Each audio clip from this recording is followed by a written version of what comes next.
Acolytes. So League's monetization is in trouble.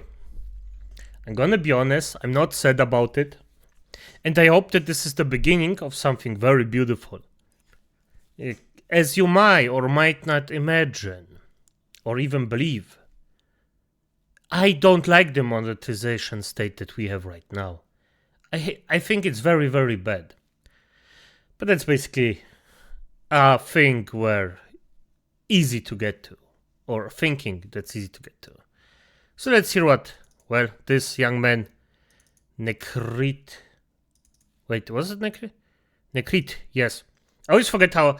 I know his face, but I always forget what his name is. But let's just see what he's all about. The day I decided to talk about stuff regarding League of Legends, I did not realize I would be diving into legal stuff. But oh well, here we are. In case you missed it, a few days ago the European Union made a move on the predatory practices in gaming.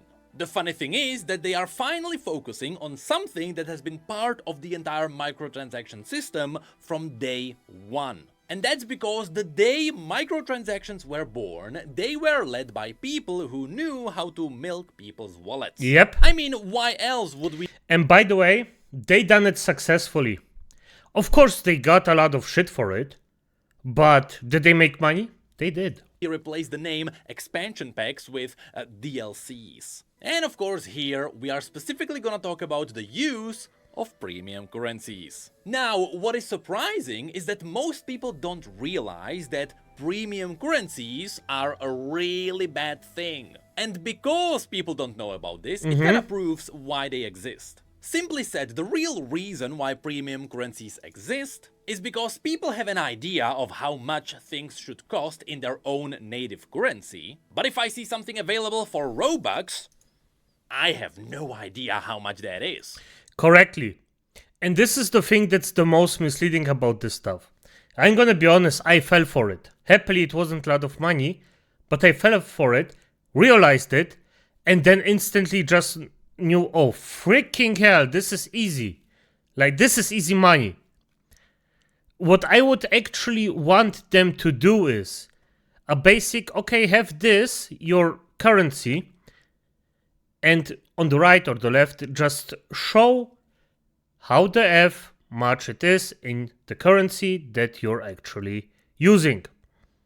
That would help a lot, because then everybody can make a formed decision, and maybe some kids won't freaking go out and bankrupt their parents just because the monetization is so predatory.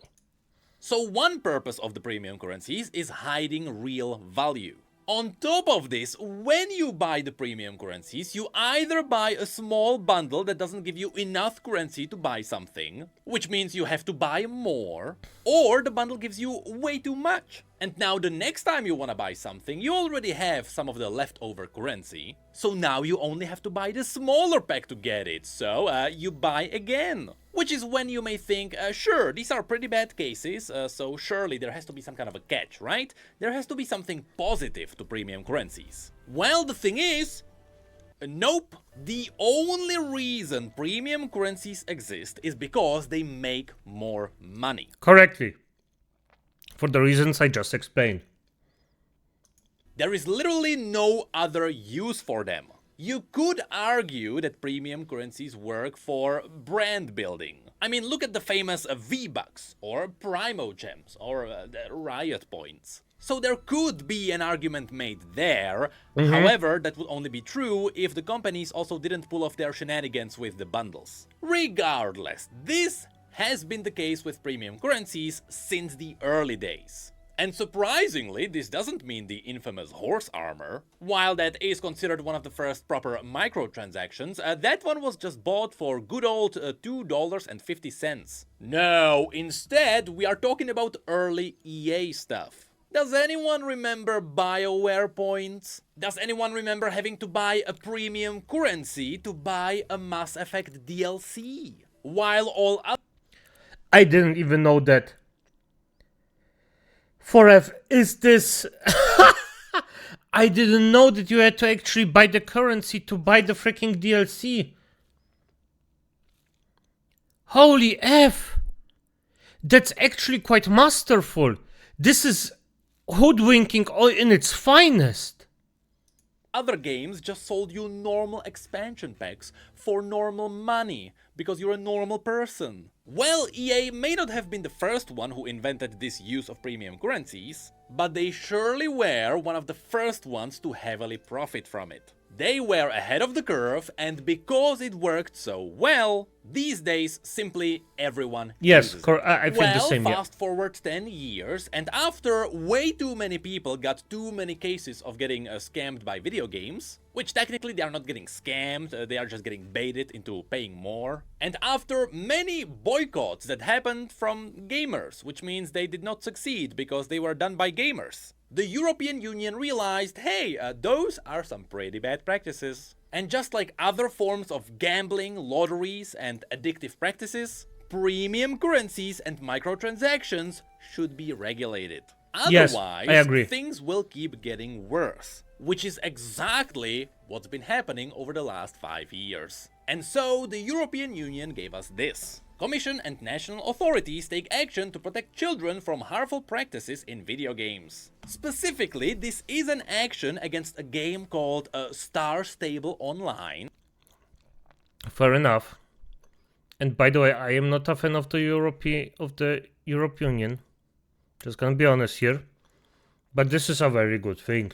Which apparently was really good at sucking money out of parents. However, even though this is focusing on this specific game, this enforcing of action will also affect everyone else. Because if other companies ignore what happened here, well, they might get the same strike later too. Now, in short, the summary that circled the internet is honestly a pretty bad summary. Especially if you move around video games and you know what's going on, this one is not really for you. For the most part, it is focusing on the advertising to children in video games, because throughout gaming history, there have been many cases of children bankrupting their parents in video games. However, overall, everything is also aimed at protecting adults. So first, here it mentions that you are not allowed to advertise to children specifically, which also means you can't urge them to quickly buy something for the game, which is where we can mention that this is not preventing from the game saying, hey, if you want the premium skin, you better pay up. It's more along the lines of showing that if you don't buy a boost or something really bad will happen to a character. Maybe they will leave or they will... This is sick! What the fuck? Oh my... Well, it was legal and it worked. But it's also extremely disgusting. Get hurt or something like that. Yep, there are games who actually urge children to buy something quickly to help the characters. And you can find entire articles about this back in 2018. Next, the games are not allowed to bait people with limited time purchases. Now, as far as I know, this is not talking about something like limited skins that are up during an event or something like that. Those should be fine. This is more focusing on those flash sales that happen in some games. Yep. Where you can see something on sale, but it is only up for you for like an hour and you quickly have to buy it and no one else. And then if you buy it, you still get like a package that still leaves you with some bonus things, or the cheaper one for 10 euro is not enough, so you have to buy the one for 20 euro because otherwise you cannot buy the thing you buy. See it? I'm looking at you, Warcraft Rumble. The problem there is that these sales are specifically up only for the people who are more likely to buy. But then it mentions that there shouldn't be purchases hidden behind small purchases. I'm not exactly sure what kind of a game would do something like that, a Star Stable Online. I assume it is something like, hey, you buy like a small horse, but in order for the small horse to run or something, you have to buy a big stable later. I don't know, I'm making this up. And lastly, it also mentions that if an influencer is talking about a video game, they should also mention the monetization. To be fair, this should have been a thing from the very beginning. Back in the day, I've made a Hoyoverse video or two, and yes, I still made jokes about the gacha machine. But here's the thing, after reading this, none of this really sounds that bad, right? It's not like any of this is actually gonna affect any of the big video game corporations, right? Well, that's because this summary is mostly aimed at the European parents, I guess. It is supposed to tell them, hey, we are protecting you and your children. However, should we dive into the other documents that go into more details, we may realize that this also affects someone like Riot Games. And let me tell you, that other document is a whole another beast. One that might actually improve monetizations in gaming. So here, the network's key principles on in-game virtual currencies is an 8-page long document, which is not that big, which is why, at the very beginning, they mentioned that this is not an exhaustive list of all. By the way, the list doesn't have to be long. It just has to be effective. That's what I care about. All the bad things companies are doing. So if you start doing something bad now, run. But immediately at the beginning, we have an interesting line. After talking about what virtual currencies are, they mention this. The CPC network considers in-game virtual currencies as digital representations of real-world monetary value when they serve no purpose other than, or for which other functions are secondary to providing for a method of payment, the purchase of digital content or services in video games. In other words, this is mainly focusing on games that simply have their own V-Bucks or Riot points. In theory, something like gold in World of Warcraft is fine. Because even though you can buy gold with real money, gold isn't exclusively used to buy things you would have normally just paid real money for. There, gold is part of gameplay. However, later you will see that even this might have to do some things. Because at any point, if you pay real money for currencies, there is a funny thing every video game will have to do. And yes, this also relates to stuff like Primo Gems. Because even though Primo Gems in Genshin can be earned for free, the moment you pay for them with real money, stuff will be applied. The more interesting thing for us is that, yes, in some cases, Riot is screwed. And you will see that it's all in benefit of us, the players. Mainly if you hate something like the Ancient Sparks, you might have a laugh. So next, the document dives into unfair commercial practices, which includes exploiting...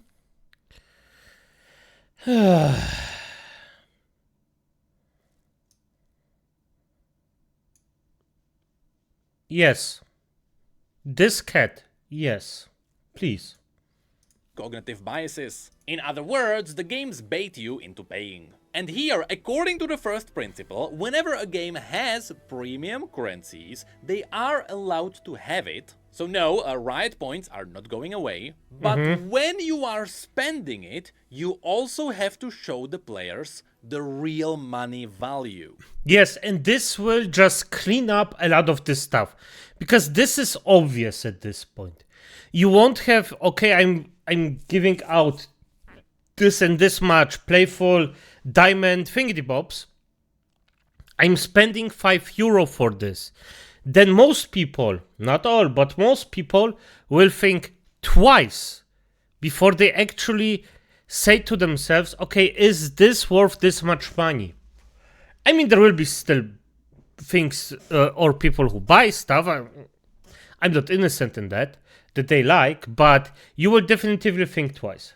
This is cool, because if you go to the skins found in League, besides the 1350 RP price, they will also have to show you that this is $12. To anyone with self-control when it comes to buying stuff, this won't do much. But you would be surprised how much people are willing to pay when they don't know how much they are really paying. Next, the document mentions that this price should be shown even when you are converting one currency into another one. Specifically, we could mention something like buying Mythic Essence with Riot points, both of which are technically premium currencies. But they will still have to show you, theoretically, how much one Mythic Essence is now. And lastly, the prices shown have to be the base price points. If there are bundles that give you like 30% extra currency, those don't count. We're talking about the raw value. And yes, the document also mentions that earning these currencies through gameplay doesn't count. Correctly, meaning you still have to show the full price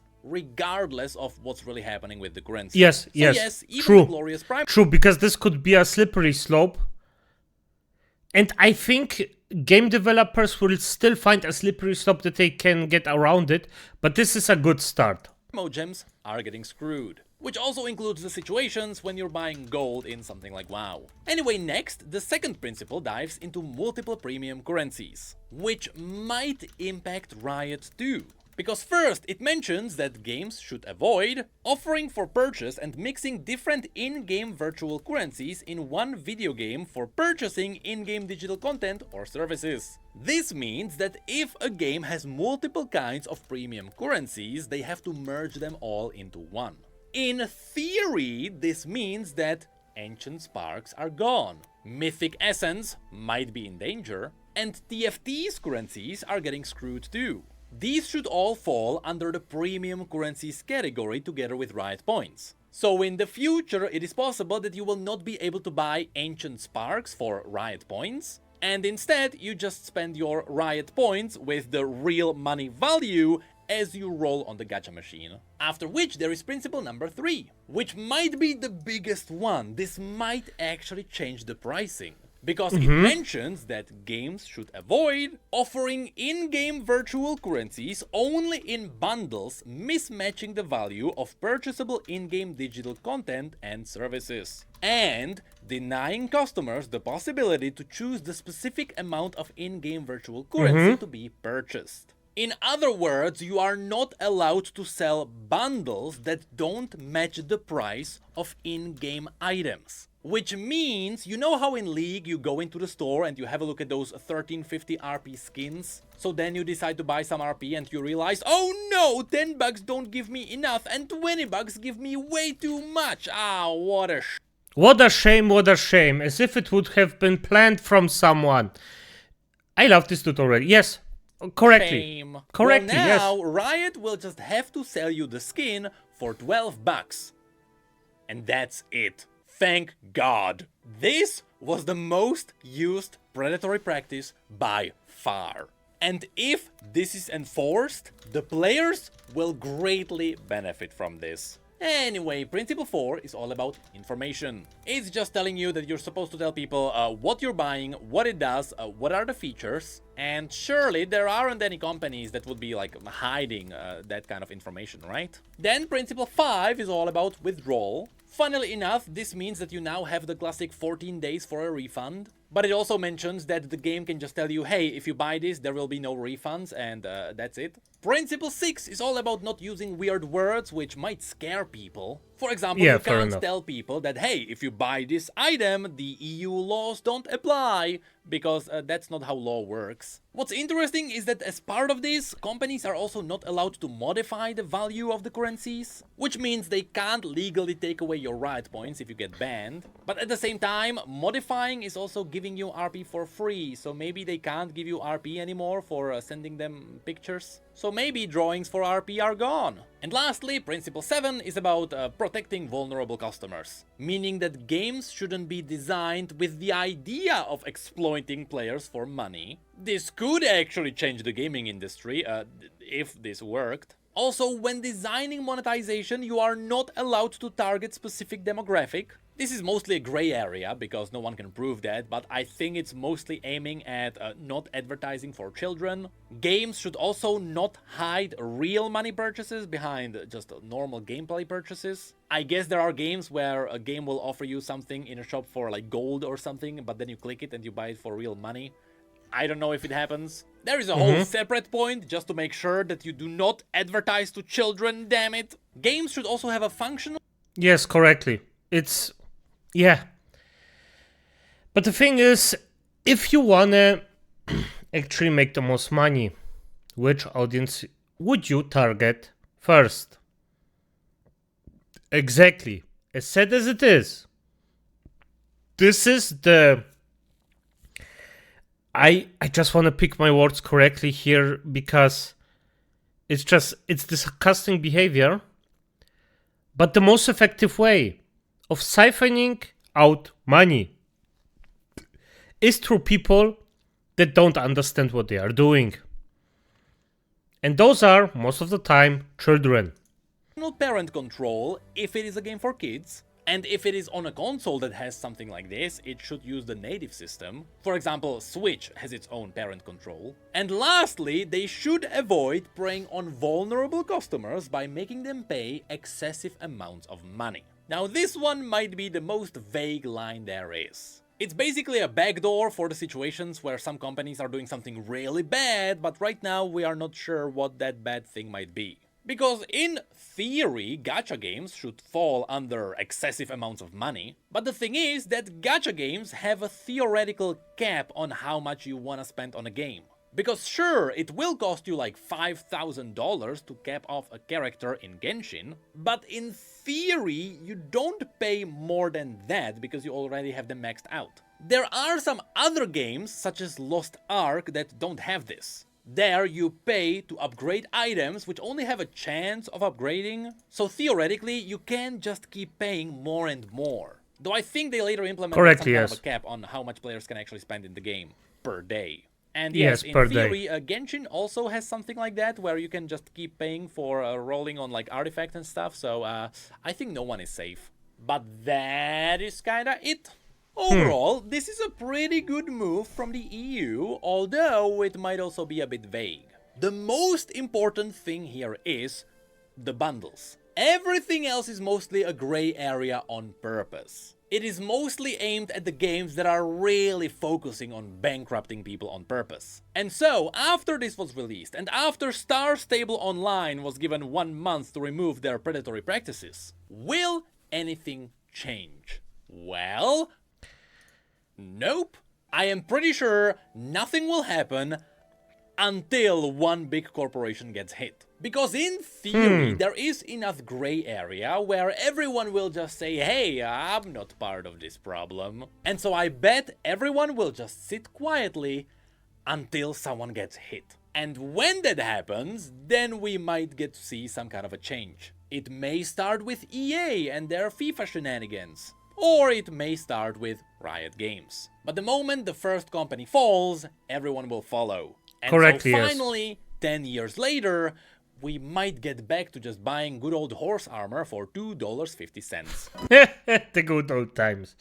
But no, I think that even if this is a small crack that can get to a gigantic ripple effect, it could maybe get to a point where this just ripples everything out and people or companies get shafted. That's why I think this is a very good thing. I love this. This should be, well, standard for every country. That's how I see it. And the good old days with horse armor. As I said, Acolytes, the only thing that is, well, the biggest mistake that gamers did was accepting this bollocks. It starts with the horse armor, and it ended where we are today. The only way how we can protect ourselves and our youth is by regulations like this, as I see it. Because most human beings just won't have the